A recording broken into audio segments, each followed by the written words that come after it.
Alhamdulillah nahmaduhu wa nasta'inu wa nastaghfiruh wa na'udzu billahi min syururi anfusina wa min sayyiati a'malina may yahdihillahu fala mudilla lahu wa may yudlil fala hadiya lahu. Asyhadu an la ilaha illallah wahdahu la syarika lah wa asyhadu anna Muhammadan 'abduhu wa rasuluhu. Allahumma shalli wa sallim ala nabiyyina Muhammad wa ala alihi wa sahbihi wa man tabi'ahum bi ihsan ila yaumiddin. Ya alladzina amanu taqullaha haqqa tuqatih wa la tamutunna illa wa antum muslimun. Alhamdulillah ini bagian episode terakhir, episode ke-9, maksudnya bab ke-9. Tahu episode ke-berapa? Ya. Banyak udah. Eh, kemarin kita bikin daurah di Bekasi deh. Oh, iya. Hari apa ya? Saya lupa tuh hari Selasa ya. Buku ini ya, daurah dibahas seharian. Wah, Yang datang hampir 400 orangan, Masya Allah, subhanallah. di Bekasi. Oh, Eh, dan mudah-mudahan ini jadi amal jariah buat para pengurus Majelis Ta'lim overseas mengaji. Dan Masya Allah jadi amal jariah buat penulisnya itu Ustaz Yazid bin Abdul Qadir Jawas rahimahullah yang belum lama meninggal dunia. Kita masuk ke poin yang terakhir dari buku ini, yang ke-9. Setelah kita melakukan episode 1, 2, bab 1, bab 2, bab 8 semuanya. Lalu akhirnya Allah mudahkan kita untuk bisa mengefisienkan waktu. Allah mudahkan kita untuk bisa ngatur waktu. Allah mudahkan kita meninggalkan hal-hal yang tidak bermanfaat. Allah mudahkan kita untuk mencari hal-hal yang terpenting dalam hidup ini. Ya, karena perjalanan begitu panjang sedangkan bekal begitu sedikit. Nah, alhamdulillah ternyata kita dimudahkan untuk menggunakan waktu secara efisien. Maka apa yang bisa kita lakukan? Sebelumnya penulis di sini mengulangi kembali surat ini teh. Di awal, di bab awal, di mukaddimah ini ditaruh teh. Wal asr. Surat ini di bab awal ditaruh dan di bab akhir juga ditaruh di sini. Untuk mengingatkan kita betapa pentingnya waktu. Dari apa yang telah kita bahas, kita ketahui bahwa hati harus diisi dengan iman. Anggota tubuh harus disibukkan dengan amal soleh. Dan kegiatan yang bermanfaat. Dan akal harus disibukkan dengan menuntut ilmu syar'i. Allah Ta'ala berfirman, wal asr. Innal insana lafi khusr. Illa alladhina amanu wa amilus salihati. Wa tawasaw bil haqqi wa tawasaw bis sabr. Demi masa, sesungguhnya manusia berada dalam kerugian. Kecuali orang-orang yang beriman. Dan mengerjakan kebajikan serta saling menasihati untuk kebenaran dan saling menasihati untuk kesabaran. Ayat ini ditaruh lagi oleh penulis di bab akhir ini. Tujuannya adalah mengingatkan kita kembali tentang pentingnya waktu dan hati-hati manusia banyak yang rugi. Kecuali orang yang beriman yang beramal soleh dan saling menasihati dalam kebenaran dan kesabaran. Nah, ketika Allah mudahkan kita untuk bisa mengisi waktu dengan sebaik-baiknya, maka apa faedahnya? Di antara faedah dari menggunakan waktu, manfaatkan waktu dengan baik yaitu, taib lanjut ya. Satu, Tevina. sebentar. Satu, dapat melaksanakan ibadah kepada Allah dengan maksimal atau sempurna, sungguh-sungguh, serta wajib dilakukan dengan ikhlas dan mengikuti contoh Rasulullah Shallallahu Alaihi Wasallam. Ini keutamaan yang pertama. Kita bisa maksimal dalam ibadah. Bahkan bukan hanya maksimal, tapi bisa sungguh-sungguh. Ya, sungguh-sungguh itu berarti ikhlas dan di atas sunnah Nabi Shallallahu Alaihi Wasallam. Karena kita bisa bedain. Ya, kita bisa bedain mana yang penting, mana yang enggak. Kita tahu bagaimana pentingnya waktu yang sudah kita bahas dari bab 1 sampai bab 8. Maka kita masuk kepada bab 9, faedahnya kalau kita bisa memanfaatkan waktu dengan baik, maka insya Allah bisa melaksanakan ibadah dengan maksimal. Ya, sehari-hari kerja oke dapat, apalagi ngurusin anak, suami, bahkan orang tua bisa, ya, dia taklim juga bisa. Pokoknya hari-hari penuh dengan ibadah kepada Allah Subhanahu wa taala. Makanya ada sebuah perkataan ulama salaf, eh, orang-orang soleh itu menjadikan kebiasaannya sebagai ibadah. Sedangkan orang-orang awam menjadikan ibadahnya sebagai kebiasaan. Jadi kebiasaan-kebiasaannya ya jadi ibadah, diniatkan untuk ibadah, walaupun olahraga, diniatkanlah untuk ibadah. Jadi sehari-hari kita bisa kok memaksimalkan ini, ya memaksimalkan semuanya, bahkan bisa istirahat juga. Asal tadi ya kita bisa memahami dari poin 1 sampai bab 1 dari bab 8. Mudah-mudahan Allah mudahkan kita untuk bisa memaksimalkan ibadah ini ya dengan ikhlas dan ittiba kepada Nabi Muhammad sallallahu alaihi wasallam. Kemudian yang kedua, kalau kita bisa mengefisienkan waktu ya, memanfaatkan waktu dengan baik, apa yang kita dapat selain ibadah kepada Allah dengan maksimal? Yang kedua, lanjut. 2. Senantiasa mengerjakan sholat 5 waktu yang wajib dikerjakan pada waktunya dan dikerjakan dengan berjamaah di masjid. Kalau perempuan tidak berjamaah di masjid tapi dia pada waktunya di rumah. Dia tidak nunda-nunda karena dia tahu ajal bisa datang kapan saja. Dia tidak nunda-nunda nanti karena dia paham bisa jadi haid nanti di jam 1 ya. Dia tidak menunda-nunda karena menunda-nunda adalah bagian daripada senjata syaitan. Oleh karena itu laki-laki ya apalagi laki-laki yang bisa memaksimalkan mau bisa mengefisien bisa memanfaatkan waktunya dengan baik, maka dia akan sholatnya bukan di rumah, di masjid. Gak ada kata susah buat orang yang menghargai waktu, karena justru dengan dia melangkah kaki ke masjid itu mengefisienkan amal teh, karena satu langkahnya ngapusin dosa, satu langkahnya naik derajat. Orang yang ke masjid itu tamu Allah. Orang yang ke masjid itu pahalanya kayak haji. Salat sunnahnya kayak umrah. Orang yang ke masjid, oh Masya Allah, apalagi subuh dan isya. Ya, bahkan dengan dia salat berjamaah di masjid, maka ia dapat cahaya nanti yang sempurna. Basyirul masa'ina fidhulam minal masajid binuri tammi yaumul qiyamah. Kabar gembira bagi orang yang bisa melaksanakan salat di malam hari, maksudnya isya dan subuh, akan dapat kabar gembira nanti. Itu cahaya yang sempurna pada hari kiamat. Maka ketika kita bisa memanfaatkan waktu, ya, maka kita laki-laki khususnya sholat jamaah di masjid mungkin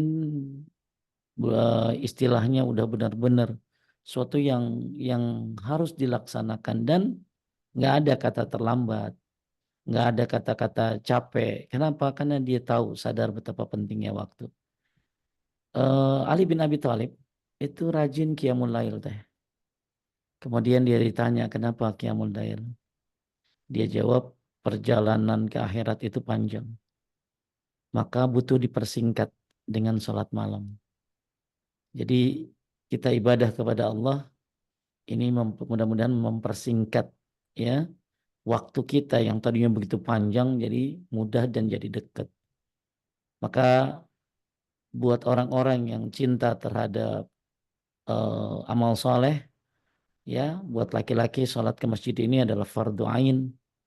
Ada menyebabkan syarat, ini bilang syarat sholat, ada yang menyatakan sunnah muakkadah dan lain sebagainya.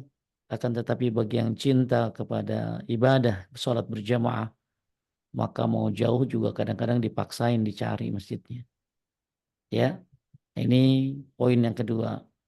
Buat faedah dari menggunakan dan memanfaatkan waktu dengan baik, Anda bukan hanya ibadah dengan maksimal, tapi sholat berjamaah 5 waktu pun di masjid lagi Anda bisa lakukan insya Allah.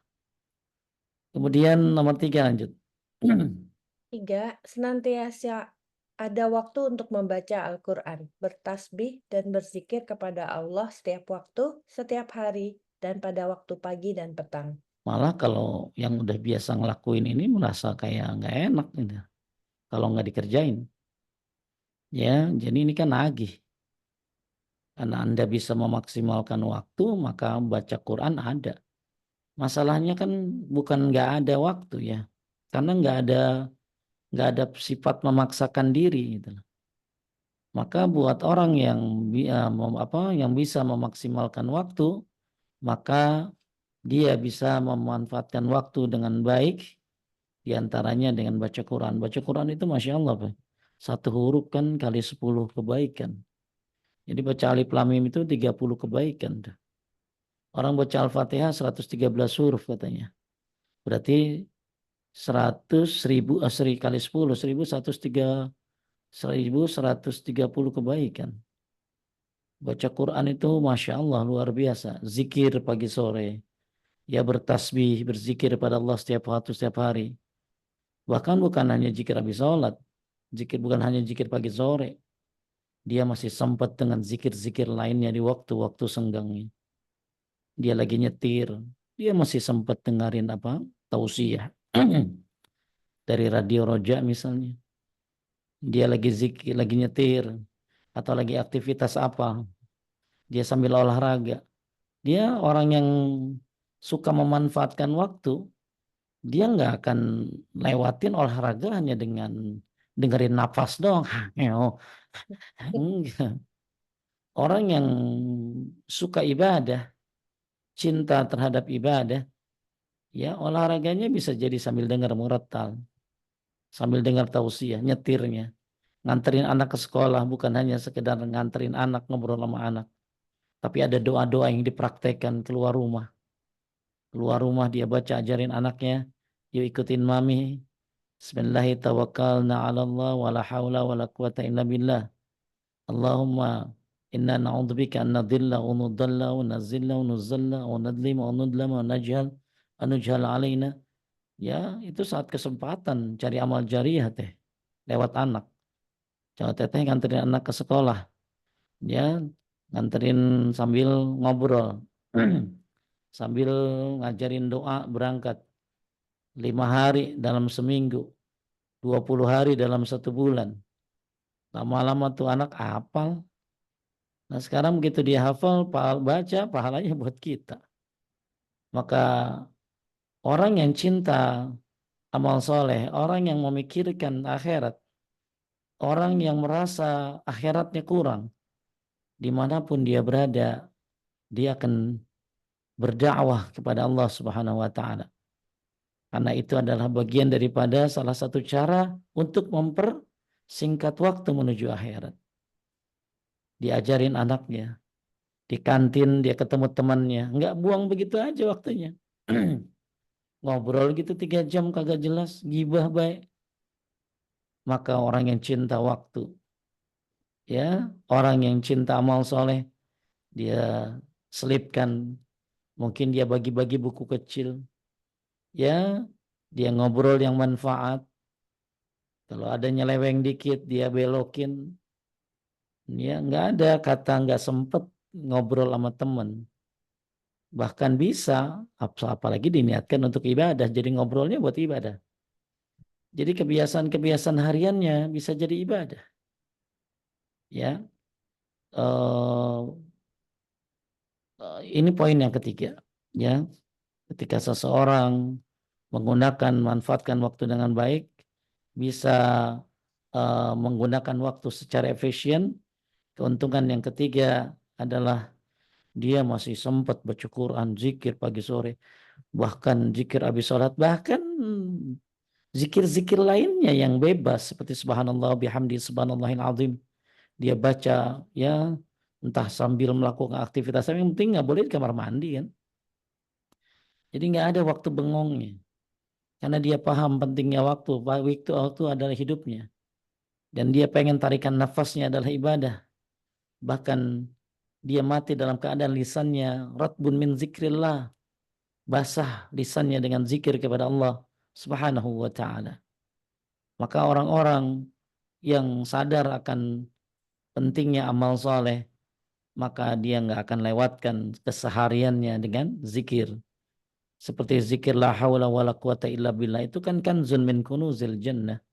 Itu kan perbendaharaan surga. Sayang banget nggak dibaca. Ya, maka orang yang bisa memaksimalkan waktu, dia akan baca. Bahkan udah ada jadwalnya. Oh, baca ini belum, baca ini belum, baca ini belum. Taib. Kemudian nomor 4. 4. Senantiasa ada waktu untuk menuntut ilmu syar'i, membaca buku-buku yang bermanfaat, karena menuntut ilmu syar'i wajib atas setiap muslim. Rasulullah Shallallahu Alaihi Wasallam bersabda, menuntut ilmu itu wajib atas setiap muslim. Ya, bahkan dia punya waktu untuk menuntut ilmu, baik lewat YouTube, live streaming, lewat kajian-kajian online, bahkan disempatkan kajian offline. Ya, Masya Allah. Semua masalahnya di dunia ini tinggal dua, teh. Mau apa enggak mau, itu aja kan. Ya, apa bahasa Inggrisnya tuh? Ya, mau apa enggak mau gitu loh. Kalau mau, Allah mudahkan. Kalau enggak mau, ya dia enggak mau. Maka kalau dia nggak mau, ya banyak yang dia tidak akan bisa lakukan. Sampai ada orang bilang begini teh, itu yang ikut kajian pagi-pagi di masjid, itu punya pembantu 4 ya. Dia sangka orang yang bisa kajian di masjid jam 8 pagi, itu pembantunya 4 biji. Gitu. Ini bukan masalah pembantu. Bahkan begitu saya tanya sama ibu-ibu, ibu-ibu punya pembantu berapa? Bahkan ada yang kagak punya. Ya, masalahnya dia mau ngaji apa enggak gitu loh. Kalau dia mau talim dia bisa kok. Ya, dia bisa talim walaupun kerjaan numpuk dan lain sebagainya, dia bisa bagi waktu semuanya. Nah, ini orang kalau udah bisa mengefisienkan waktu, ada waktu untuk menuntut ilmu dia. Kemudian menghargai waktu dan tidak mau jika waktunya terbuang sia-sia. Aduh, rugi tadi, nggak bisa tidur 1 jam, malah bengong aja. Dengan tadi zikir bisa begini, bisa baca begini. Ya, maka orang yang sangat tahu tentang pentingnya waktu dan sadar begitu waktu ini sangat didambakan oleh para mayit. Bahkan mayit pengen bangkit lagi untuk sholat walaupun 2 rakaat, pengen sedekah, pengen puasa, bahkan pengen ketemu Ramadan. Mereka sangat mendambakan punya waktu lagi. Maka orang yang menghargai waktu dan sadar pentingnya waktu dan perjalanan yang begitu panjang, nggak mau waktunya terbuang sia-sia. Bahkan mungkin kalau lagi terbuang sia-sia, kepikiran tuh. Aduh, tadi malah wah kebuang-buang waktu aja. Maka dia akan lakukan amal yang mungkin supaya menutupinya, dia sedekah. Ya mudah-mudahan sedekah ini menutupi kekosongan saya tadi, waktu yang terbuang sia-sia. Ya jadi semuanya ini berawal dari sadar diri. Sadar diri bahwa perjalanan itu panjang, jauh, sadar diri dosa begitu banyak, tapi amal begitu lambat, sedangkan dosa begitu cepat, sadar diri bahwa malaikat maut selalu mengintai, sadar diri betapa kita ini butuh amal soleh. Maka orang yang menghargai waktu, nggak rela waktunya terbuang sia-sia. Ya, sebagaimana sabda Nabi SAW, min husnil islamil mar'i tarkuhu ma la ya'nih.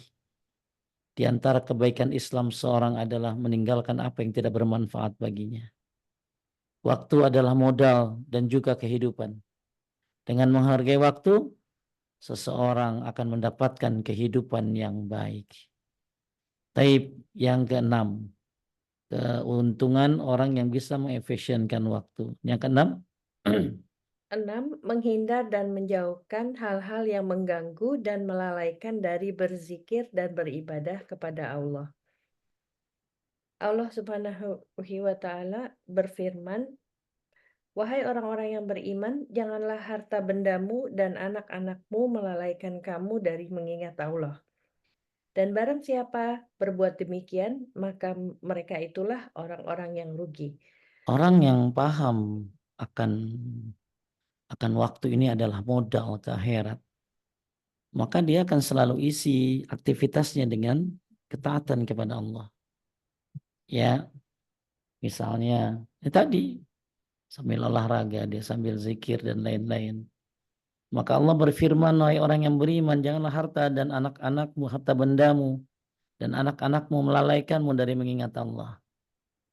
Dan barang siapa yang berbuat demikian, maka itulah orang yang rugi. Ya, maka orang-orang yang tahu pentingnya waktu, dia akan menjauhkan dirinya dari hal-hal yang melalaikan dia. Aduh, gara-gara scroll-scroll akhirnya TikTok, akhirnya jadi buang waktu. Maka akhirnya dia coba benahin. Aduh, gara-gara kemalaman jadi nggak bisa tahajud. Aduh, gara-gara kemalaman jadi nggak bisa subuh. Maka orang-orang yang paham waktu, dia akan menjauhkan dari hal-hal yang melalaikan. Ya, banyak hal-hal yang melalaikan. Sehingga akhirnya kita terlewat dari apa yang penting, bahkan lebih penting. Ya, taib. Maka hati-hati, jangan sampai hartamu dan anak-anakmu melalaikanmu dari mengingat Allah Subhanahu wa Ta'ala. Jauhkan hal-hal yang bisa mengganggu dan melalaikan daripada mengingat Allah Subhanahu wa Ta'ala. Walaupun ngobrol sama anak, niatkan ibadah, mengajarkan akhlak kepada anak. Walaupun makan bareng suami, niatkan karena disuruh untuk menjadi wanita yang soleha.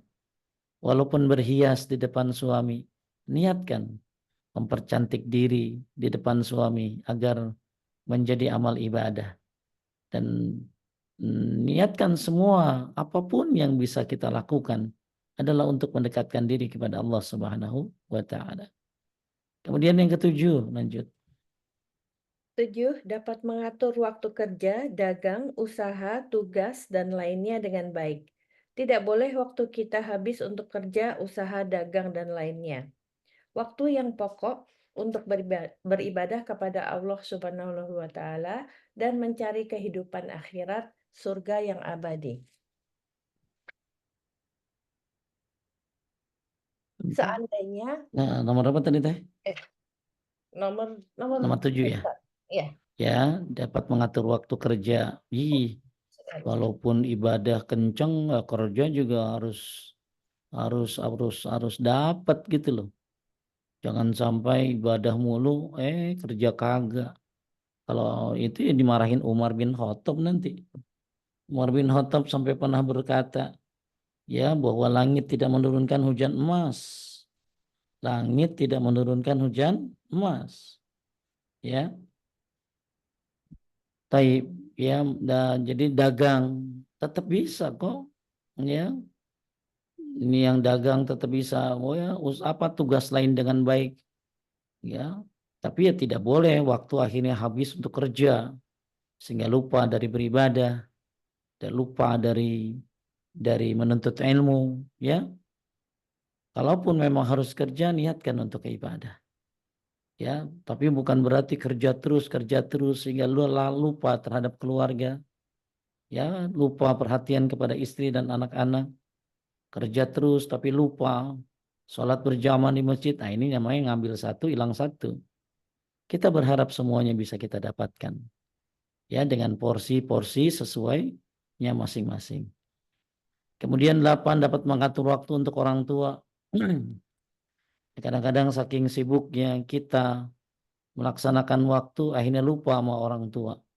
Maka orang yang bisa mengefisienkan waktu, dia bisa mengatur waktunya untuk orang tuanya. Untuk menjenguknya. Kalau nggak bisa menjenguknya, dia beli makanan kesukaannya. Dia tanya apa yang mau dibeli, mau makan apa. Ya, nggak ada jarak sekarang mah teh dengan adanya GoFood tuh teh. ya, benar Ustaz. Teteh lagi di mana? Lagi di Hong Kong. Terus orang tua di mana teh? Di Jakarta Ustaz. Di Jakarta. Tiba-tiba makanan datang ke rumah orang tua. Ya, lopis. ya, atau apa, serabi, duren, coklat keju, maka datang. Lah anaknya di Hong Kong, kok bisa datang? Gampang kali sekarang untuk berbuat baik pada orang tua itu. Ya, mau makanan apa, tinggal kita pesenin. Anak saya di Surabaya, ya, dan ini gampang sekali istri saya untuk ngasih makanan sama dia. Ternyata semua dipermudah dengan teknologi. Nah, teknologi ini kita gunakan juga untuk apa? Untuk kebaikan. Ya, diantaranya berbuat baik kepada orang tua. Betapa mudahnya, ya. Walaupun kita lagi di mana, ya, di Mekah, Madinah, lagi di luar negeri, tapi orang tua tetap kita tahu keadaannya, ya, tetap bisa kita video call, ya, tetap kita bisa tahu kesenangannya, kita kirim makanannya, apalagi sudah jadi kebiasaan. Orang yang bisa ngatur waktu, ya, maka dia bisa punya waktu buat istrinya, anak-anak. Ya, saya sering dengar sih ya teh, kalau ada orang bilang gini teh, suaminya kan kerja keras teh, terus istrinya nagih, nagih begini, kamu nggak punya waktu buat kita gitu. Hei, aku nih kerja keras buat kamu dan anak-anak. Ternyata istrinya juga kagak mau dia kerja terus-terusan kan. Ya, butuh perhatian. Ya, walaupun niat suaminya bagus kerja untuk keluarga, tapi ternyata istrinya dan anak-anaknya juga butuh perhatian. Maka ini butuh diefisienkan waktunya, butuh diatur waktunya. Ya, ya misalnya ya saya pribadi pulang malam gitu, tiba-tiba istri makan di luar yang ya kita harus bisa berkata siap 86 gitu loh. Ya, kenapa? Ya karena mungkin dia lagi butuh kasih sayang, ya. Misalnya saya punya anak perempuan yang lagi di pesantren, ayah aku jemput dong, aku dijenguk dong. Itu jauh teh ke sana tuh, ya, ke Bogor. Tapi karena saya berharap nggak mau mengecewakan anak, ya, supaya anak tuh ya benar-benar belajarnya enjoy, atau dia lagi ada masalah kita motivasi. Ya saya cuman bisa 86 gitu lah, walaupun capek kayak apa, ya. Maka insya Allah orang yang bisa mengatur waktunya dimudahkan oleh Allah untuk bisa mengatur semua urusannya, ya, dan dia bertawakal kepada Allah Subhanahu wa taala, minta tolong kepada Allah, ya. Jadi orang tua, istri, anak, dan orang-orang yang wajib dipenuhi haknya kita bisa kita bisa penuhi, ya. Hatta gini teh, hatta misalnya kan salah satu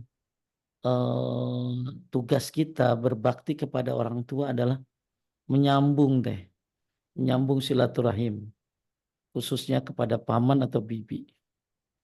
Kita udah lama nggak ketemu paman bibi. Kita niatin teh, ketemu kok, gitu loh. Ketemu kok. Ya, Allah mudahkan. Walaupun cuma WA video call, bahkan ketemu muka. Tiba-tiba ketemu di mall, tiba-tiba ketemu di rumah orang tua. Ya, jadi segala sesuatu yang kita inginkan untuk kebaikan, Masya Allah, Allah bisa mudahkan semuanya. Ya. Kemudian yang kesembilan lanjutnya. 9. Selalu berusaha bersungguh-sungguh di dalam melaksanakan apa yang bermanfaat untuk dunia dan akhirat, serta selalu meminta tolong kepada Allah dan tidak lemah berdasarkan sabda Nabi Baik, Shallallahu sebelum Alaihi kita bahas, selalu bersungguh-sungguh. Pokoknya apa yang dia lakukan ya do everything with extra. Ya, jadi jangan sampai melakukan A, B, C, D ya hanya setengah-setengah, nggak begitu. Baca Quran nggak sungguh-sungguh, tapi kerja sungguh-sungguh. Menuntut ilmu bengong wae, tapi giliran dagang matanya melotot. Maksudnya matanya benar-benar fokus. Enggak begitu. Orang yang bisa mengatur waktunya dan tahu pentingnya waktu, berharap ada keberkahan pada waktu, maka dia akan sungguh-sungguh do everything with extra kalau bahasa motivasinya untuk melakukan amal-amal yang memang dia bisa kerjakan. Ya, apalagi untuk amalan akhirat. Dan selalu minta tolong, nggak pernah lupa doa Allah ma'inni ala zikrika wa syukrika wa husni ibadatik. Nggak pernah lupa minta pertolongan kepada Allah. Nggak pernah lupa ya muqallibal qulub sabit qulubana ala dinik. Selalu minta pertolongan kepada Allah Subhanahu wa taala. Walaupun dia berusaha maksimal, tapi tetap minta tolong kepada Allah Subhanahu wa taala. Sebagaimana hadis Nabi sallallahu alaihi wasallam, lanjut ya, mukmin. Eh, Mukmin yang kuat lebih baik dan lebih dicintai Allah daripada mukmin yang lemah, dan pada keduanya ada kebaikan. Bersungguh-sungguhlah untuk mendapatkan apa yang bermanfaat bagimu, dan mintalah pertolongan kepada Allah dalam segala urusanmu, serta janganlah sekali-kali engkau merasa lemah.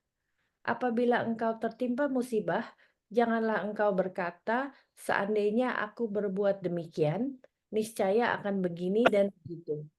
Tetapi katakanlah, "Ini telah ditakdirkan Allah, dan Allah berbuat apa saja yang Dia kehendaki." Karena ucapan "seandainya" akan membuka pintu perbuatan setan. Jadi gini teh, mukmin yang kuat lebih baik daripada yang dicintai daripada mukmin yang lemah. Ya, bukan hanya kuat fisik di sini, tapi kuat imannya. Ya, daripada mukmin yang lemah imannya. Kemudian dan pada keduanya ada kebaikan sungguhnya ini. Bersungguh-sungguhlah untuk mendapatkan apa yang bermanfaat bagimu. Ihris ala ma yanfa'uka wasta'in billah. Maksudnya ketika kita melakukan sesuatu bersungguh-sungguh, ihris ala ma yanfa'uka. Selama itu bermanfaat sungguh-sungguh. Kemudian tetap minta tolong kepada Allah Subhanahu wa taala. Wasta'in billah. Dan janganlah apa? Ya, dan janganlah sekali-kali merasa lemah. Jadi benar-benar Islam ini mengajarkan nggak ada sifat malas-malas, nggak ada sifat leyeh-leyeh, ya, nggak ada sifat generasi apa namanya, generasi lebahan, ya.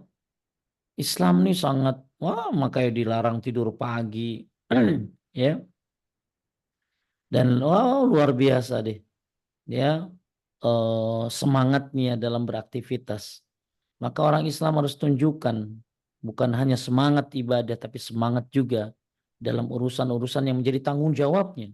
Kerjanya, dia bertanggung jawab, ya, nggak pernah yang namanya lelet gitu, telat waktu dan lain-lain sebagainya. Kadang-kadang kan orang sekarang kalau ngaji ya gitu kan teh.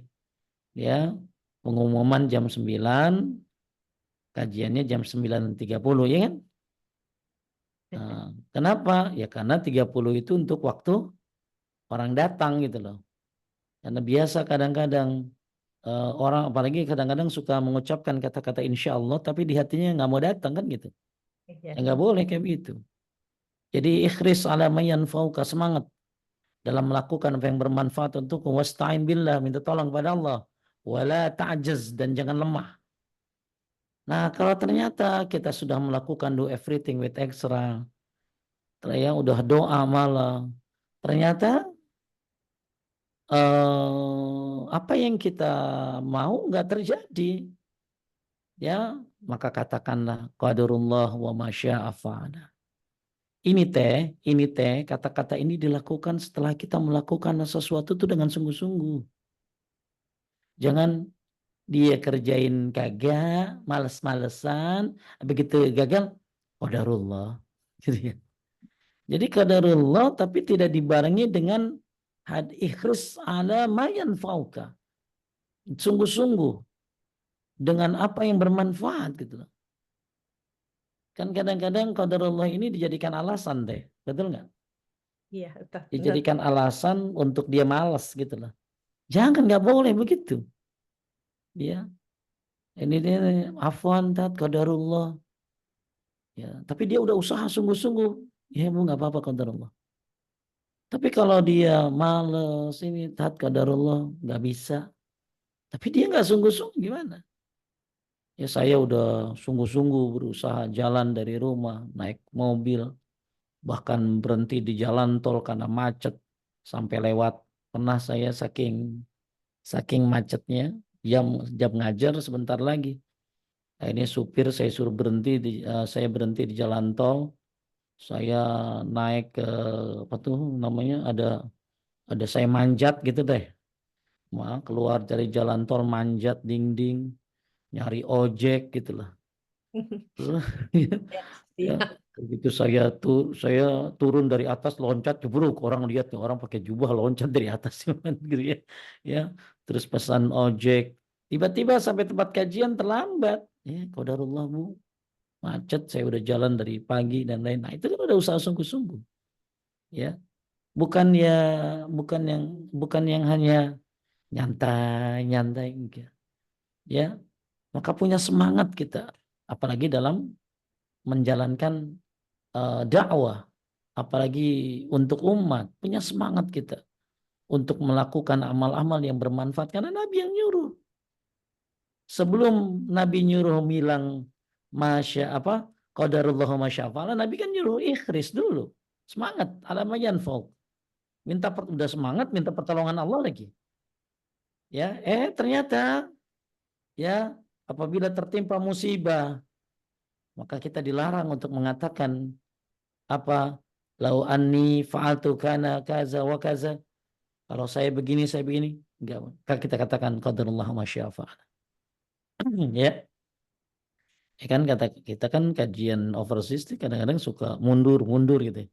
Kadang mundur dari overseasnya, kadang dari saya gitu ya.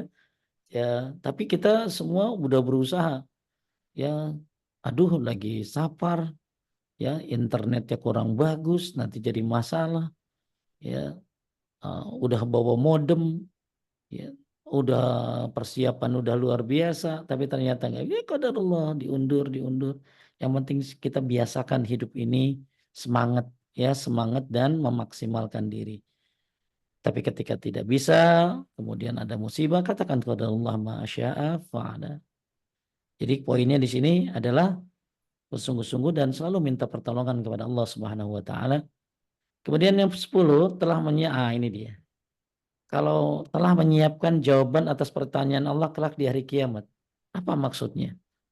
Orang yang bisa memaksimalkan waktu, mengefisienkan waktu, maka dia telah menyiapkan jawaban atas pertanyaan yang nanti Allah akan kelak ditanya pada hari kiamat. Ini ada cerita yang menarik, Masya Allah. Ya, lanjut deh. Fudail bin Iyad. Al-Fudail bin Iyad radhiyallahu anh pernah berkata kepada seseorang, "Berapa usiamu?" Ia menjawab, 60 tahun. Al-Fudail bin Iyad berkata, "Kalau begitu, sejak 60 tahun silam engkau berjalan kepada Rabb-mu dan tidak lama lagi engkau tiba kepadanya." Betul kan? Usia umat Nabi Muhammad kan antara 60 sampai 70, betul? Berarti kalau ngikutin Nabi Muhammad aja 63, orang ini 3 tahun lagi. Jadi kita sudah jalan, ya. Kalau ibu-ibu ada yang umur 50, 51, berarti ibu udah jalan menuju Allah 51 tahun. Nah, berarti kalau nurutin perkiraan umur umat Nabi Muhammad ya 60 sampai 70. Berarti kalau 50 ya 10 tahun lagi atau 20 tahun lagi kalau sampai 70. Kemudian akhirnya orang ini bilang begini, jadi dan tidak lama lagi engkau akan tiba karena udah jauh perjalanannya kan. Ya, maka suatu saat akan sampai. Maka orang ini bilang apa? Innalillahi wa inna ilaihi raji'un. Kemudian Fudail berkata, lanjut. Al-Fudail berkata, "Tahukah engkau penafsiran ucapanmu tadi? Penafsirannya, aku adalah hamba Allah dan aku akan kembali kepadanya. Barang siapa yang mengetahui bahwa dirinya adalah hamba Allah dan akan kembali kepadanya, maka hendaklah ia mengetahui bahwa dirinya akan dihisab pada hari kiamat.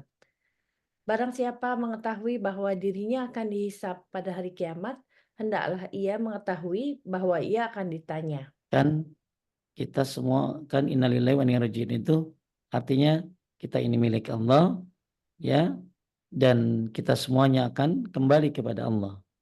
Apa penafsirannya? Bahwa nanti kita akan kembali kepada Allah dan kita akan dihisab. Kemudian nanti kita akan ditanya, ya. Dan barang siapa mengetahui bahwa dirinya akan ditanya, hendaklah ia menyiapkan jawaban pertanyaannya. Jadi kita akan ditanya nanti, akan ditanya. Maka pertanyaannya, sudahkah kita siapkan jawaban dari pertanyaan tersebut? Kemudian dia berkata, bagaimana caranya? Fudel berkata, nah ini, jadi kita lagi bahas, kita akan ketemu Allah, kita akan dihisab, kita akan ditanya. Nah, bagaimana menjawab pertanyaan dari Allah Subhanahu wa taala? Maka bagaimana caranya? Fudel mengatakan sederhana. Gimana itu? Apa itu? Fudel berkata, engkau memperbaiki umur yang masih ada. Berarti kalau 50, ya masih 50 nih, oh perbaiki umur nih, 50 ini. Niscaya dosa-dosamu yang telah lalu akan diampuni. Jadi kalau Anda memperbaiki umur Anda, taubat di umur sekarang, taubat segera memperbaiki diri, maka dosa masa lalu dihapuskan oleh Allah. Ya, niscaya dosa-dosamu yang lalu akan diampuni. Karena jika engkau berbuat salah di sisa usia, maka engkau akan disiksa karena dosa-dosa yang lalu dan dosa-dosa sekarang.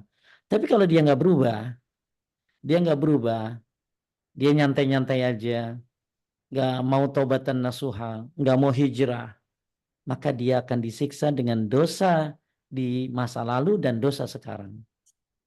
Tapi kalau dia bertobat, ya hijrah, memperbaiki diri, belajar tauhid, ya akidah yang benar, mengikuti sunnah, maka dosa-dosa masa lalunya dihapuskan oleh Allah Subhanahu wa taala, dia akan diampuni. Kenapa? Karena dia memperbaiki diri di sisa-sisa hidupnya. Jadi cerita ini mengajarkan kepada kita kira-kira berapa sisa perjalanan kita. Kan gak ada yang tahu kan teh.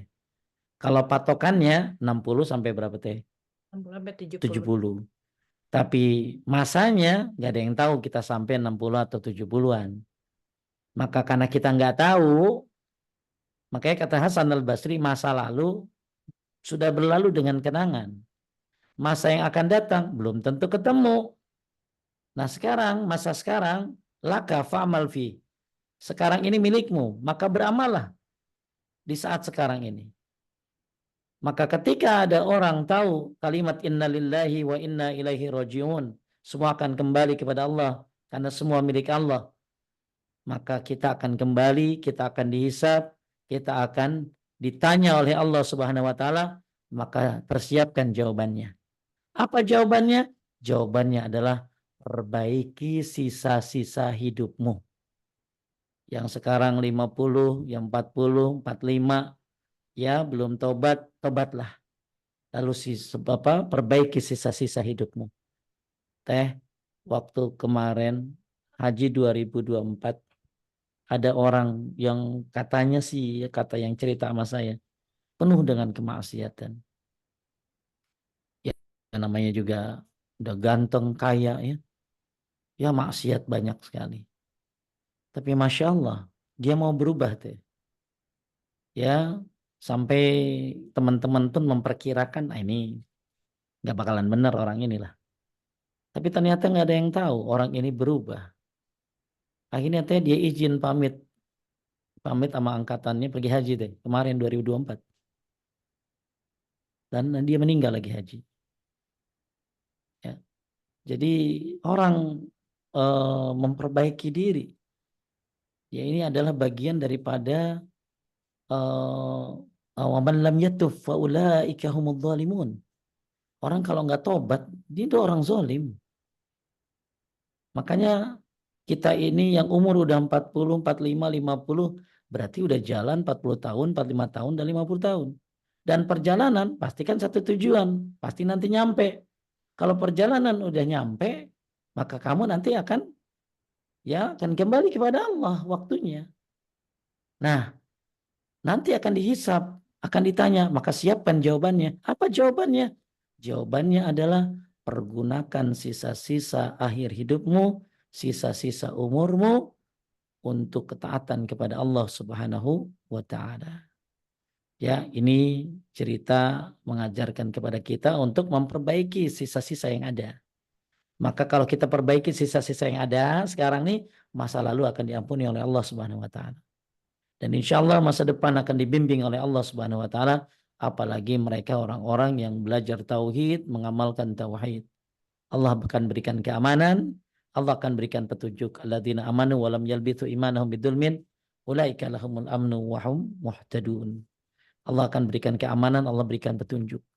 Petunjuk apa? Petunjuk menuju surga. Petunjuk apa? Petunjuk untuk ilmu dan amal soleh. Kata Syekh bin Shalih Al-Utsaimin.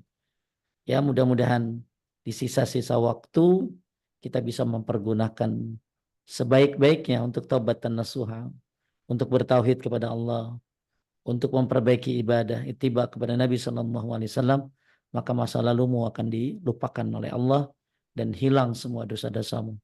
Dan masa depan Allah akan membimbingmu dengan ilmu dan amal soleh, membimbingmu ke syurganya. Tapi kalau tidak sisa-sisa waktunya diperbaiki, maka kau akan disiksa atas dosamu yang dulu dan yang sekarang. Maka semoga kita bisa memperbaiki diri. Taib, sekarang ada tabel di sini teh. Ya, Ustaz. Cuman tabelnya tuh miring ya. Iya. Kerja nih teh. Kerja kan 8 jam ya.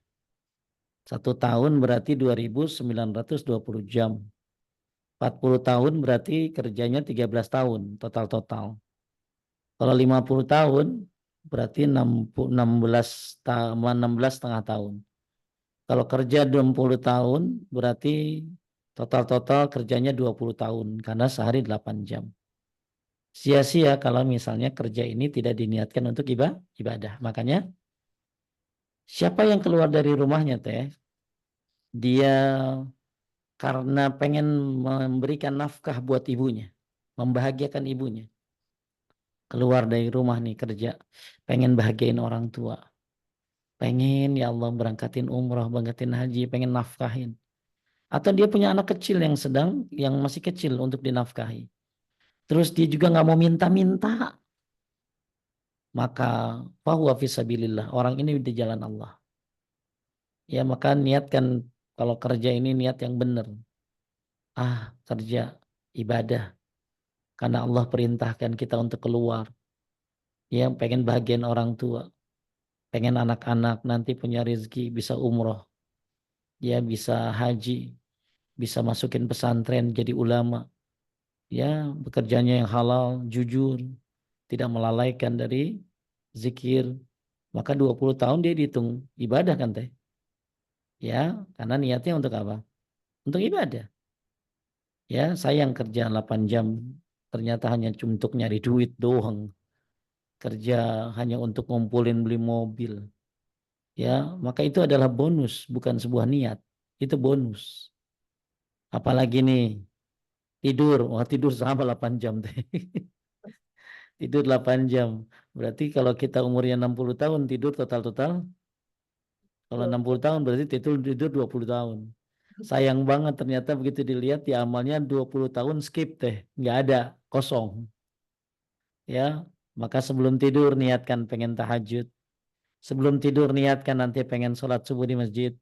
Sebelum tidur zikir, ya, yang disyariatkan, diajarkan oleh Nabi Shallallahu Alaihi Wasallam. Baca al-muluk, baca as-sajadah, ya, banyak zikir-zikir sebelum tidur.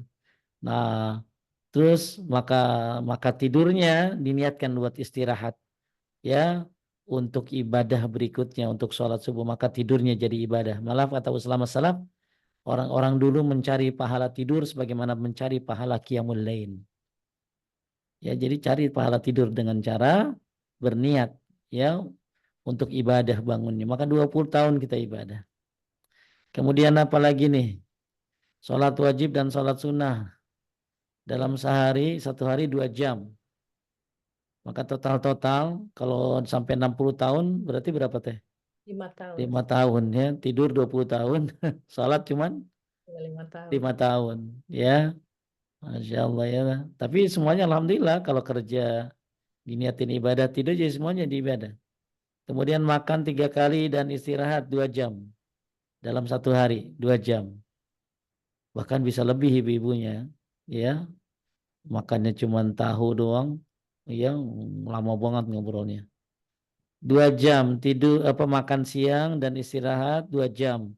Berarti kalau 60 tahun 5 tahun juga tuh makan. Maka niatin makan untuk apa? Makan untuk nambah tenaga. Makan adalah, ingat loh, makan tuh perintah Allah. Kulu washrabu, Allah perintahkan kita makan dan minum. Maka niatin makan ibadah. Sebelum makan baca bismillah. Niatin makan ya untuk supaya semangat nanti. Supaya nggak sakit, bisa ibadah lagi, bisa semangat kerja. Apalagi habis makan baca doa, alhamdulillahilladzi atamani hadza wa razaqani min ghairi haulin minni wala quwwah, dihapuskan dosa-dosa masa lalu dengan baca doa itu. Jadi 5 tahun makan kalau orang 60 tahun tuh. Kemudian mandi, dandan, berpakaian 1 jam dalam 1 hari. Berarti kalau 60 tahun berarti 2,5 tahun dandan. Ya, maka begitu pakai baju deh, niatin. Baca doa, alhamdulillahilladzi kasani hadza wa razaqani min ghairi haulin minni wala quwwah. Ya, mandi niatin juga untuk ibadah. Habis mandi kan seger, bisa baca Quran, bisa sholat. Ya, maka bisa termasuk ibadah 2,5 tahun ini. Kemudian naik kendaraan jalan kaki 1 atau 2 jam dalam sehari. Maka bisa kalau dihitung 50 tahun ya 2 tahun. Kalau dihitung 60 tahun jadi 2,5 tahun. Ngapain? Ya jalan kaki dan naik kendaraan. Apalagi macet luar biasa. Maka niatkan lagi macetnya baca Quran, zikir. Kemudian baca Quran 1,5 jam sehari. Maka selama 60 tahun 1,2 tahun. Ya. Nah ini baca Qurannya kalau sehari 1,5 jam. Telepon, SMS, nonton, scroll ya mungkin ya 1 jam. Kayaknya nggak mungkin 1 jam itu ya. Lebih Ustaz. Lebih ini. Ya orang kalau udah lihat TikTok, lihat Instagram, scroll. Dan kadang-kadang pinternya kan gini teh. Teteh lihat orang pemandangan di Instagram agak lama. Nanti yang kebuka itu terus ya. Iya. Iya, jadi akhirnya dimanjain dengan yang kita suka. Ibu suka banget lihat tas merek ini. Nanti ya ini yang keluar merek-merek itu merek tas-tas gitu ya. Ada bapak-bapak suka lihat mobil-mobil ya, camper van. Akhirnya dia akan keluar yang model-model begitu semuanya, dimanjakan matanya. Maka kalau nggak punya kontrol untuk WA, untuk Instagram, TikTok, maka ini bisa jadi akhirnya bisa lebih dari 1 jam. Ya, ini belum masuk game loh teh. Orang kalau udah main game anak-anak tuh Masya Allah ya. Ya Allah musta'an. Kadang-kadang sampai lupa waktu dia. Ini berapa kalau 1 jam aja 60 tahun 1,5 tahun ya. Iya. Taib menerima tamu ngobrol dan lain-lainnya 1,2 tahun. Inilah tabel yang dibikin oleh penulis. Tujuannya adalah memperingatkan ternyata memang yang banyak tuh ya ibadah cuman dikit banget. Cuman 2 jam sehari ya. Ya sholat wajib dan sholat sunnah. Boleh ditambah zikir mungkinnya pagi sore dan lain-lainnya 1 jam sehari. Ya, dan baca Quran dan lain 1/2 jam atau 1 jam sehari atau 1/2 jam dengan tadabburnya. Mudah-mudahan ini jadwal ini bisa tambahin sendiri deh. Tambahin sendiri, mudah-mudahan ini bisa dikurangin.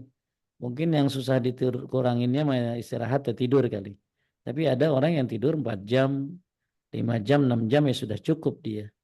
Ya, kalau buat pensiunan kan udah nggak ada kerja mungkin. Ya, ya bisa dipakai 8 jam ini untuk ta'lim, untuk ibadah. Ya, jadi Anda bisa isi-isi lagi tulisan-tulisan ini ditambahkan. Tujuannya adalah Anda yang lebih ngerti tentang aktivitas Anda sehari-hari. Taib. Oh ini ada yang gini teh. Kok saya nggak tahu, taunya yang miring doang. Ini ada nih ya. Lanjut ya. Tabel tersebut Tabel tersebut menunjukkan bagaimana kita menghabiskan umur kita dengan kegiatan rutin yang kita lakukan jika kita berumur 40 tahun, 50 tahun, atau 60 tahun. Kita perhatikan bahwa waktu yang terbanyak yaitu untuk kerja dan tidur. Bagaimana dengan waktu untuk mengaji dan menuntut ilmu syar'i? nggak ada kan tadi teh. Ada, Belum Ustaz. masuk. Nah, Anda masukin silakan. Baca Quran tadi ada setengah jam. Nah, sekarang baca buku-buku yang bermanfaat. Kitab-kitab ulama-ulama salaf. Baca-baca buku. Buku apa? Buku sahabat, buku kisah Nabi, buku akidah, buku tauhid, murajaah, hafalan. Ayo, berapa jam? Ya, melakukan amal-amal soleh ini juga belum masuk berapa jam?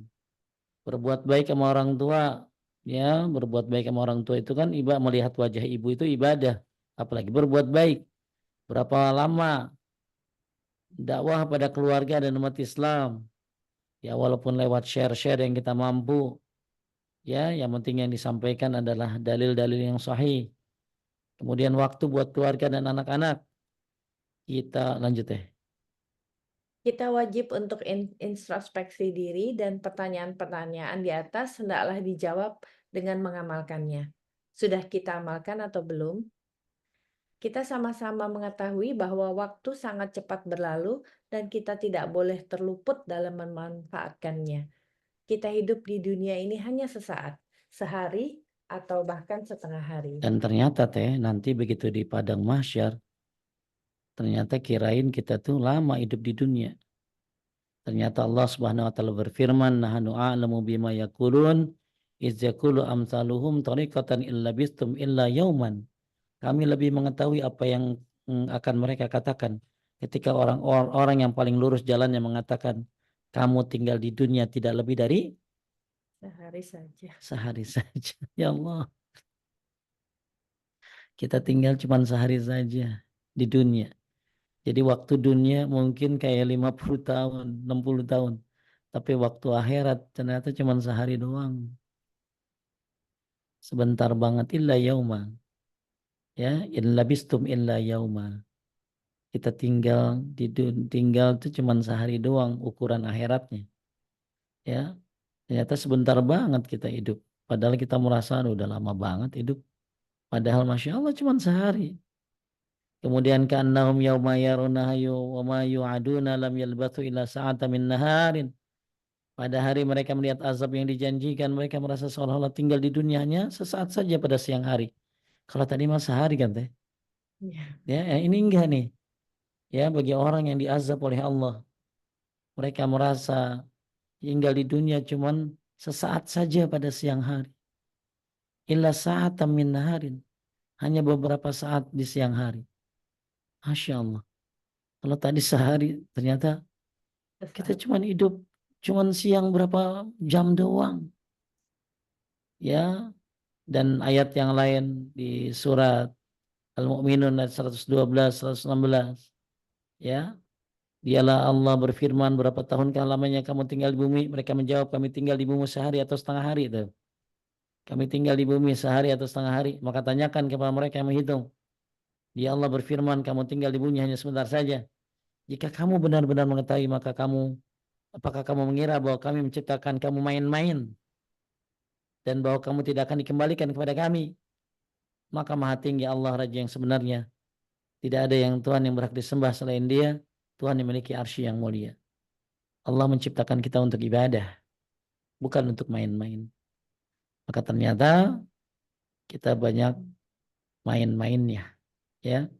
Jadi ya Masya Allah, mudah-mudahan ini menjadikan pukulan buat kita untuk lebih baik lagi memanfaatkan waktu. Nah, ini terakhir nih. Ka'annahum yawma yarawnaha lam yalbathu illa 'ashiyatan aw duhaha. Pada hari ketika mereka melihat hari kiamat, mereka merasa seakan-akan hanya tinggal di dunia pada waktu sore atau pagi hari saja. Illa 'ashiyatan aw duhaha. Cuma sebentar doang sorenya atau pagi harinya. Bapak Ibu sekalian muliakan Allah, selesai sudah pembahasan kitab Waktumu Dihabiskan Untuk Apa. Ya, ini hataman ya teh ya. Ini hataman. Mudah-mudahan kita bisa amalkan, kita bisa ulang-ulang lagi dengan mengulang-ulang buku ini ya di rumah masing-masing. Ya, nanti kan udah selesai ya baca aja masing-masing, udah pada pernah diajarin. Maka mudah-mudahan ini menjadi kita bisa memaksimalkan waktu. Ingat ya, tabel ini Masya Allah, kerja, tidur, sholat, dan ada nih semua. Ini masih banyak lagi kerjaannya. Ini yang di sini disebutin cuma 9. Belum masuk menuntut ilmu, baca Quran, amal soleh, berbuat baik, dan belum masuk juga mungkin hal-hal yang sia-sianya banyak. Ya, maka mudah-mudahan kita bisa mempersingkat amalan-amalan yang tidak manfaat untuk kita buang-buang, dan kita banyakin amal-amal yang bermanfaat. Dan tentunya Bapak Ibu sekalian dimuliakan Allah, umur adalah bagian daripada hidup kita. Waktu adalah hidup kita. Bermain-main dengan waktu berarti bermain-main dengan hidup kita. Taib, ada pertanyaan teh sampai sini? Syukran Ustadz, ada pertanyaan yang Mas Tadi saya share screen nggak sih teh? enggak Ustadz, tapi saya punya bukunya kan. Oh, saya lupa share screen ya. Nggak apa-apa Ustadz. Ya Allah, saya lupa. Makanya kirain saya udah share screen. Ya Allah, afwan ya Bapak Ibu. Nah ini juga penyakit ya. Udah Oh, ada di notes-nya juga Ustadz, di-share sama Marisa. oh ya maaf banget Bapak Ibu sekalian. Saya kirain udah share screen, teteh juga cicing baik ya. Ini ini udah saya kirain saya udah share screen gitu ya. Tahu-tahu ternyata saya belum share screen ya. Mohon maaf Bapak Ibu sekalian, muliakan Allah. Bagi yang pengen poin terakhir ini teh ya, nanti saya kasih ya itunya apa, PDF-nya. Saya ada PDF untuk poin terakhir ini teh. Ya, ini PDF-nya yang dikerjain sama Mbak Wike ini. Namun nanti saya kasih yang belum punya kitabnya tentunya ya. Tapi kalau yang punya kitabnya alhamdulillah. Tapi mohon maaf Bapak Ibu, saya kira saya dari tadi scroll-scroll aja ya. Saya tadi scroll-scroll kirain saya udah udah di share screen. Allah musta'an. Ya maaf ya, qadarullah masya Allah. Ya. Tapi pada pertanyaan, Ada Ustadz. Eh, silakan. Bismillahirrahmanirrahim. Ustadz, yang dimaksudkan dengan merasa lemah, yang tidak boleh merasa lemah itu bagaimana? Karena bukankah kita harus merasa lemah di hadapan Allah? Bukan merasa lemah begitu. Masa lemah itu maksudnya merasa lemah dalam putus asa dalam beramal gitu loh. Ya, kalau kita merasa lemah di hadapan Allah ya pantas lah ya. Kita ini bukan siapa-siapa ya. Kita ini cuma debu di kakinya para ulama, bukan di kakinya Nabi oleh para ulama. Kita ini buah makhluk yang lemah. Jadi maksud kita kan tadi sungguh-sungguh lah. Kan tadi hadisnya ini nih. Ya. Ini saya share screen nih ya. Sekalian ada yang nanya kitabnya apa ya. Suara saya jelas teh? Jelas Ustadz. Oh ya berarti kalau ada ibu yang kurang jelas mungkin apa apa mungkin harus keluar dulu baru masuk lagi. Taib. Ini tadi bukunya ini nih ya. Bukunya ini ibu-ibu. Ibu-ibu yang mau beli bukunya silakan cari di Tokped banyak. Waktumu dihabiskan untuk apa? Ya, ini episode terakhir tapinya. Ya, kita sudah bahas berapa tahun teh? 3 tahun ya. Hampir Ustadz. Hampir 3 tahunan udah bahas dari jilid dari bab 1 sampai bab 9. Nah, tadi kan kita bahas tentang apa? Ini dia nih hadisnya. Ada kan kelihatan teh? Kelihatan Ustadz. Taib. Mukmin yang kuat lebih baik dari dan lebih dicintai daripada mukmin yang lemah. Dan pada keduanya ada kebaikan. Bersungguh-sungguhlah di sini Allah nyuruh kita bersungguh-sungguh nih. Bersungguh-sungguhlah untuk mendapatkan apa yang bermanfaat bagimu dan mintalah pertolongan kepada Allah serta jangan sekali-kali merasa lemah. Jangan ya kita untuk urusan dunia semangat, untuk urusan akhirat merasa lemah. Taklim kan banyak teh orang yang gampang putus asa menuntut ilmu. Ibu-ibu Kalau udah dikasih hafalan kagak mau, merasa lemah. Udah tua Pak Ustadz, ya. Kalau disuruh ya untuk melakukan amal-amal, ini Bu, amalin ini. Ya, susah amat Pak Ustadz. Itu maksudnya, lemah di situ maksud saya. Oh. Jadi kita harus sungguh-sungguh untuk mendapatkan apa yang bermanfaat bagi kita. Dan jangan lupa, selain sungguh-sungguh kita minta tolong sama Allah. Dan jangan lemah dalam melakukan amal-amal soleh gitu. Ya, tadi saya sudah bilang, ya insya Allah dimudahkan kalau orang yang pengen mau gitu loh. Ya, dimudahkan oleh Allah Subhanahu wa taala. Jadi bukan lemah. Kita kan harus lemah, bukan. Ya, maksudnya bukan kita lemah. Kita memang harus lemah di hadapan Allah. Cuman lemah di sini maksudnya dia putus asa dari amal-amal soleh. Ya, karena banyak orang-orang yang alasan-alasannya itu ya aduh nggak mampu. Padahal dia bisa baca Quran misalnya. Ya, aduh susah udah tua. Padahal dia mampu kok sebenarnya. Ya, atau tadi belajar bahasa Arab apalagi itu mah. Ya, banyak banget yang mundur teratur itu mah. Ya. Nah, ini Bapak Ibu maksudnya lemah dalam melakukan amal kebaikan. Lanjut. Ya. Ustadz, membaca Al-Quran setiap hari apakah harus dengan mushaf atau HP atau boleh hanya dengan murojaah atau menghafal? Apa masih bisa? Semuanya kalau bisa ada waktunya. Ya, semuanya ada waktunya dibagi. Ada waktu. Jadi gini, mushaf itu baca pakai mushaf itu bagus, ya. Tapi kalau ternyata Anda tidak punya kesempatan untuk pakai mushaf, mungkin bawanya butuh apa tempat, Anda bisa pakai handphone. Maka ada ulama salaf bilang Quran di handphone itu adalah bagian daripada rahmat Allah. Ya, maka kita sekarang bisa baca Quran di mana aja, kapan aja, karena ada di handphone semuanya. Bisa kita copy paste, bisa kita lihat terjemahnya di situ, nggak usah bawa-bawa lagi. Ya, jadi baca Quran lewat handphone gitu termasuk ya amal soleh juga. Ya bahkan pakai handphone itu boleh nggak wudhu karena itu kan bukan mushaf. Kalau yang mushaf sunnahnya wudhu. Jadi ibu baca Quran pakai handphone boleh, pakai mushaf boleh. Kemudian ibu bagi waktu baca Quran ada yang bersifat rutinitas, misalnya baca Al-Muluk. Kan bagusnya ya sehari sekali, minimal sebelum tidur. Ya kan itu rutin. Ada yang diulang-ulang. Seperti apa diulang-ulang ayat kursi, kulu falak anas kan dibaca jikir pagi sore. Itu kan Quran yang dibaca rutin tuh. Kemudian ada baca Quran yang memang pakai artinya.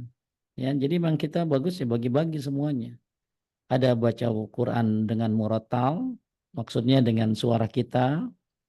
Ada baca Quran dengan terjemahnya. Ada baca Quran dengan tafsirnya.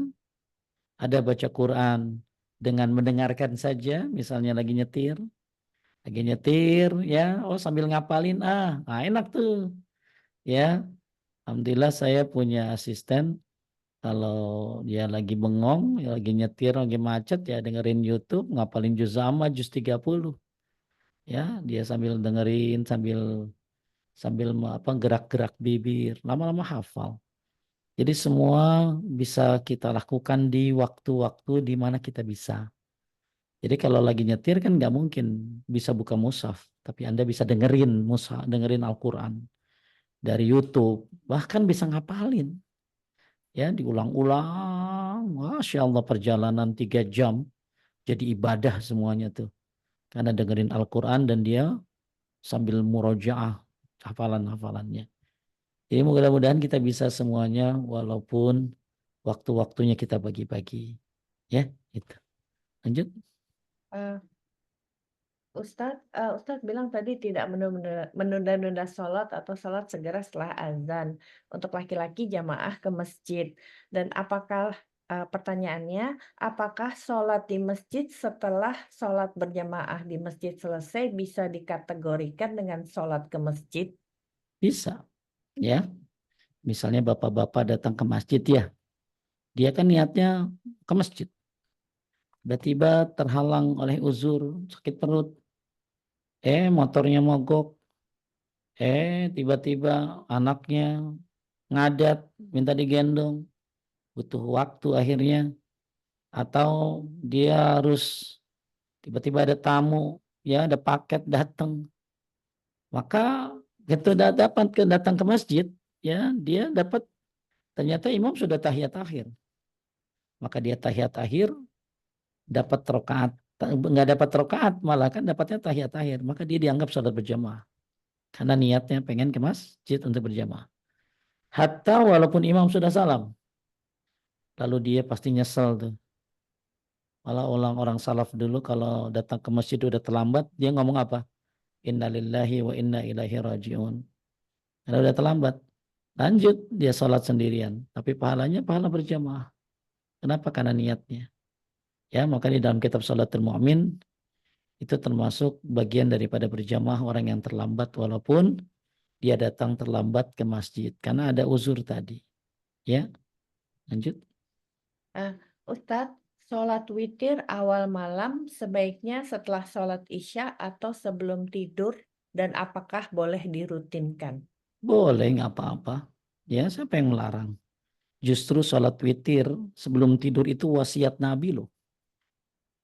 Jadi yang afdol memang ya di tengah di sepertiga malam itu yang afdol. Tapi yang mubah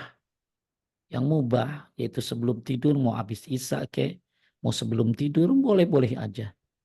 Bahkan belum masuk isya kalau yang safar boleh. Saya lagi safar, terus sholat maghrib jam 6 maghrib, 3 langsung isya, 2 langsung witir boleh walaupun belum masuk waktu isya karena saya sudah sholat isya kan di jamaah qashar.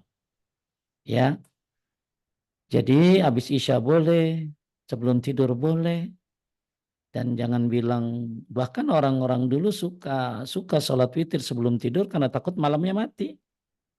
Kalau malamnya mati kan berarti dia udah sholat witir. Sholat witir itu kan pahalanya besar, ya.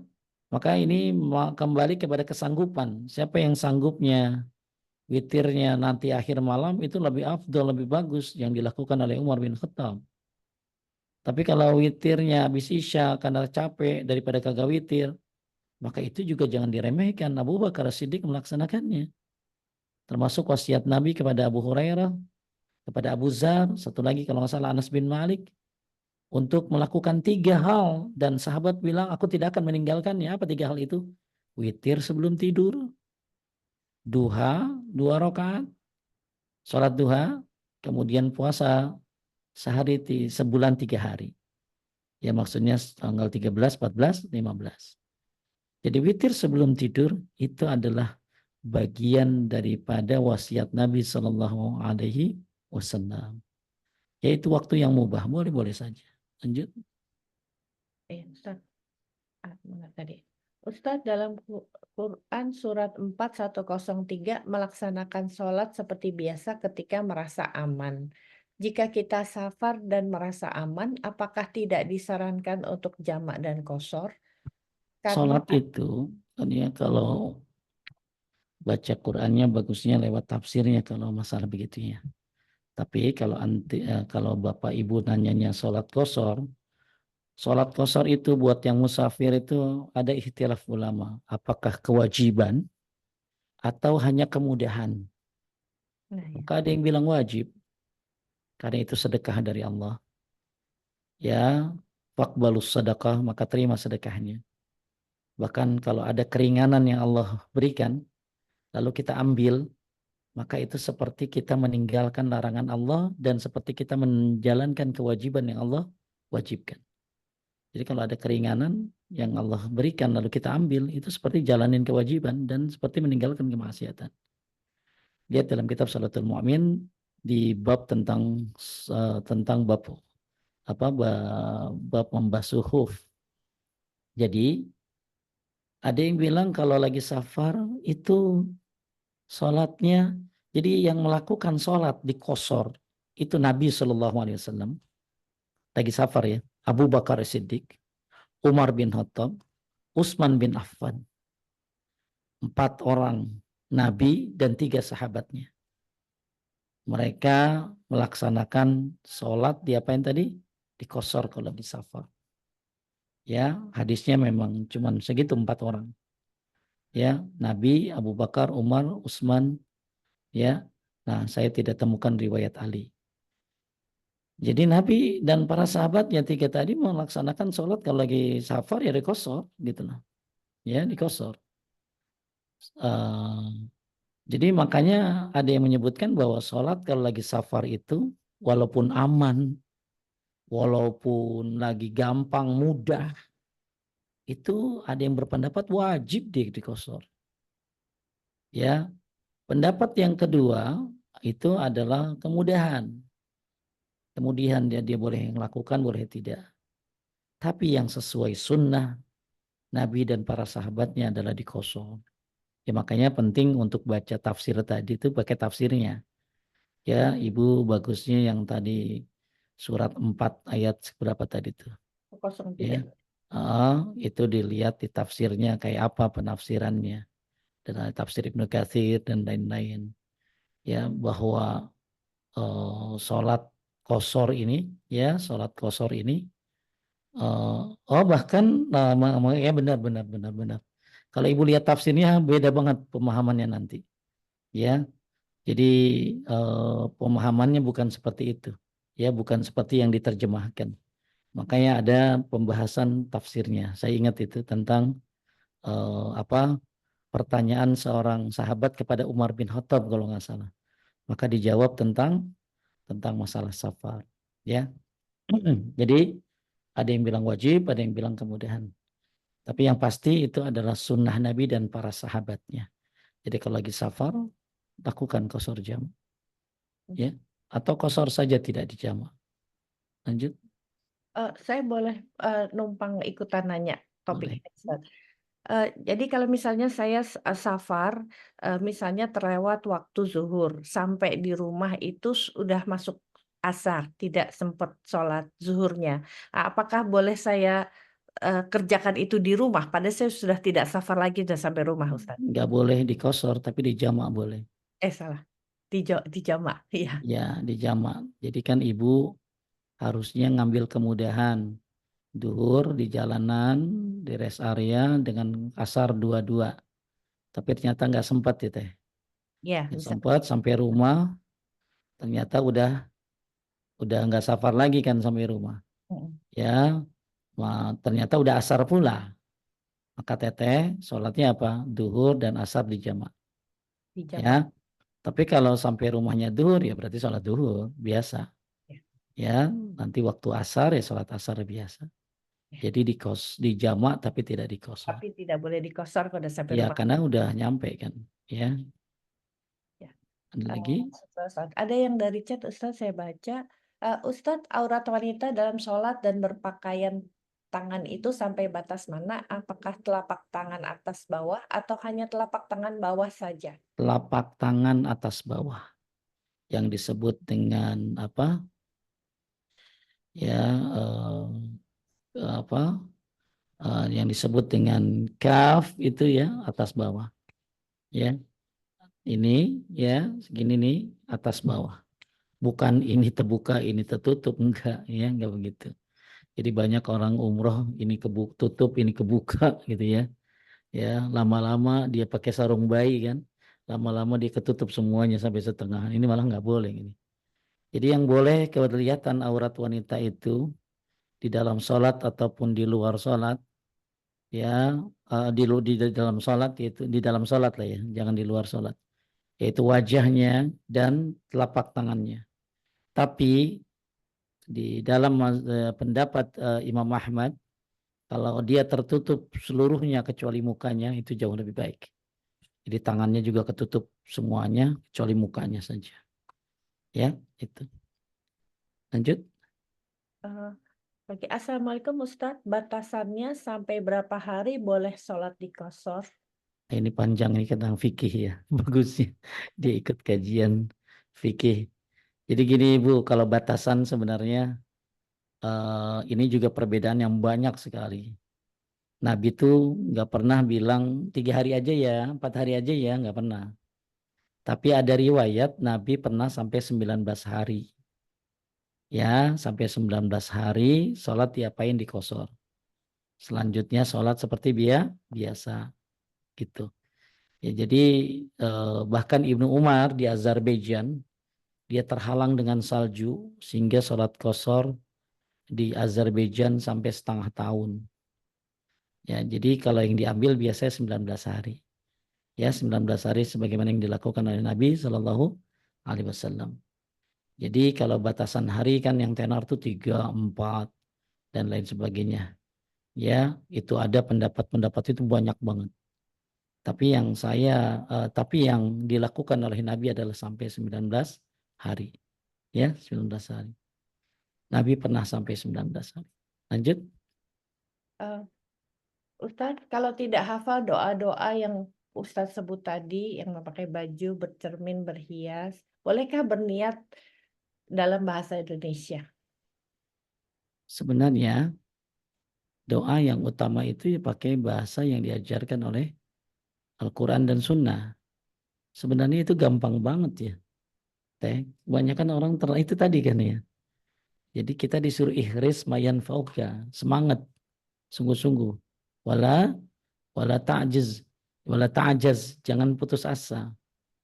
Kadang-kadang tuh orang sama doa itu kayaknya pakai bahasa Indonesia baik gitu ya.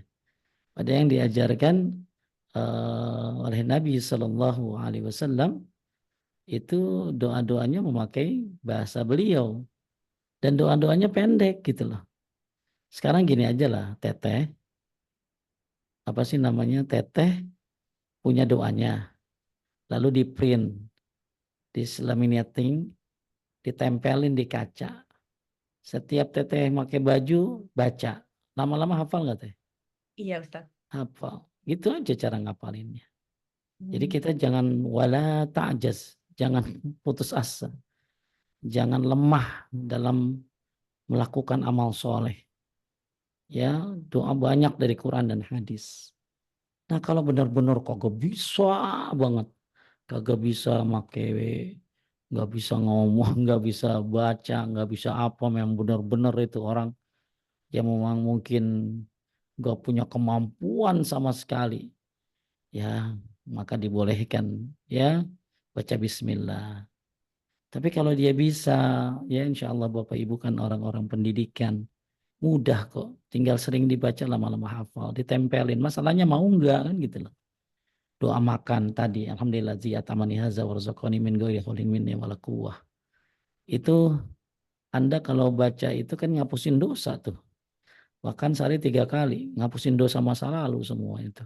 3 kali itu. Kali sebulan, kali setahun, Masya Allah. Kali sebulan berarti hampir 100 kali Anda baca doa itu setelah makan. Kali setahun, Masya Allah berapa banyak ampunan. Cuman masalahnya begitu dengar orang doa ini kan ada yang semangat, ada yang enggak. Kalau yang semangat dicari di aplikasi apa doanya. Ketemu di internet dicari. Wah ini penting. Dilaminating. Ya, lalu ditempel. Lama-lama hafal. Nah itulah yang disebut dengan ikhris ada mayan fauka. Semangat dalam hal-hal yang bermanfaat. Apalagi ini masalahnya ngapusin dosa lagi. Terus Eh, Masih ada 4 pertanyaan, masih boleh? boleh, boleh. Lanjut. Maaf ya, Bi. Assalamualaikum Ustadz, ketentuan sholat sunnah qobliyah zuhur 4 rakaat, apakah pakai tahiyat awal atau langsung tahiyat akhir di rakaat? Bagusnya 2 salam, 2 salam. Ya, salatun nahar wal lail masna masna. Salat siang dan malam itu 2 salam, 2 salam. Ya, jadi 4 rakaat itu 2 salam, 2 salam. Terus? Assalamualaikum Ustadz, jadi kalau safar itu sunnahnya sholat di qashar ya, bukan di jamak. Dan di Nah, tadi kan udah dibilang kosor jamaah boleh. Ya, boleh kosor jamaah, ya. Nggak apa-apa, Bu. Ya, jadi boleh dikosor saja, boleh dikosor jamaah juga. Terus kalau sholatnya biasa nggak apa-apa kan ya, jangan. Kan ambil keringanan. Ya, ambil keringanan yang Allah kasih. Siapa yang mengambil keringanan yang Allah kasih berarti dia seperti meninggalkan apa yang dilarang oleh Allah. Siapa yang menjalankan keringanan yang Allah kasih, berarti dia seperti menjalankan kewajiban yang Allah wajibkan, perintahkan. Maka diambil, ya diambil. Jadi kalau ibu jalan sholat seperti biasa, ya nggak apa-apa. Cuma sayang aja, itu kan kemudahan yang Allah kasih. Ya, ibu dapat pahala sunnah, dapat pahala seperti meninggalkan kemaksiatan, dapat pahala seperti menjalankan kewajiban, dimudahkan waktunya. Jadi alasannya itu bukan kan sempat Pak Ustadz, bukan, itu bukan dalil kalau kan sempat tuh. Jadi alasan kita melakukan qashar dan jamaah adalah karena itu dilakukan oleh Nabi dan para sahabatnya. Ya, jadi apa yang dimudahkan ambil, ya ambil. Taib. Lanjut. Kalau sholat di qashar berarti nggak sholat rawatib ya Ustaz? Ya, kecuali qobliyah subuh saja. Ya. Terus? Tapi tetap dapat pahalanya kalau orang udah biasa ngerjain, walaupun dia nggak ngerjain. Ya, karena orang lagi safar itu pahalanya dihitung lagi mukim. Orang lagi sakit pahalanya dihitung lagi sehat. Maka ibu walaupun nggak qobliyah ba'diyah, tapi tetap dapat pahalanya karena udah punya kebiasaan. Kecuali qobliyah subuh harus tetap dikerjakan. Terakhir, Terakhir, Ustadz, bolehkah kita mengqashar sholat lalu kita bersafar setiap bulan di tempat yang sama? Misalnya nggak saya masalah, nggak Aceh. masalah ya, nggak masalah ya. Yang penting safar, jaraknya mau dia ke situ mulu nggak apa-apa. Ya saya juga ada satu tempat yang dijadikan tempat bikin konten, itu suka ke situ ya. Jadi walaupun sama-sama aja Bandung, Jakarta nggak apa-apa itu. Ya setiap bulan Pak Ustadz, setiap minggu juga nggak apa-apa. Ya yang penting dihitung dari dia nih safarnya. Ya apalagi Bandung, Bandung mah jauh kan. Ya safar itu. Walaupun seminggu sekali, walaupun sebulan sekali rutin ke tempat itu aja nggak masalah. Ya.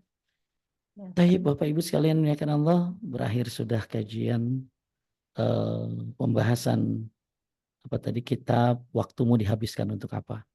Semoga kita bisa memaksimalkan diri di akhir-akhir sisa-sisa umur kita. Semoga dimudahkan semuanya. Terima kasih buat Majelis Ta'lim Overseas ya yang telah setia waktu-waktunya semuanya mengundang para jamaah dan semuanya.